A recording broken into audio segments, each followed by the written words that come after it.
This is a KYMA.com digital update.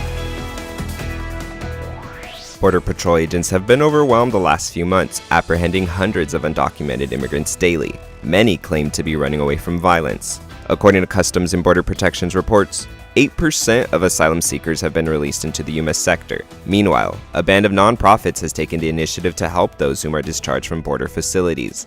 Almost 90 miles from the Mexicali border lies Mecca, where a nonprofit answered a call for help. The Galilee Center helps house some of these asylum seekers released from Yuma and El Centro Border Patrol custody, but not until they're tested for COVID-19.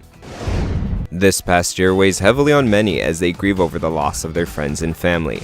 Grieving is without a doubt a process and something far from easy to overcome, especially during these difficult times. Grieving comes like a wave of emotions, but allowing yourself to acknowledge and feel those emotions and come to an acceptance is pivotal in moving forward. Self-care, including surrounding yourself with family and friends in a safe manner, and doing the things you enjoy most certainly help to combat some of life's hardest moments.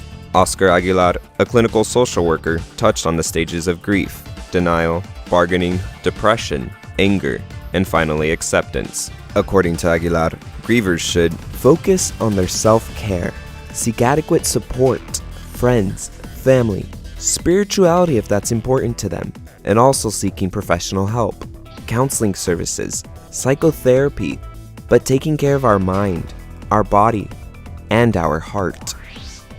Many tears were shed on Friday, though not for reasons of sadness or doubt, but of security and joy. The city of Imperial held an emotional celebration as homeless college students in the Imperial Valley now have a lighter load in pursuing their educational goals. Imperial leaders work together to house these students whom have been struggling to find something most of us take for granted. Imperial Valley College's superintendent and president, Dr. Martha Garcia, had the vision to create this community. For her, this is a dream come true. One student in particular, 28-year-old Sierra Gibbs, told News 11 that without the Lotus Living Tiny Homes project, she would not have been able to pursue a higher education. According to the U.S. Census Bureau, Imperial and Yuma counties respectively have populations of about 180,000 and 214,000 people. With regard to those figures, approximately 14.3% of Imperialites have been diagnosed with the coronavirus, while 17.3% of humans on average tested positive for COVID-19.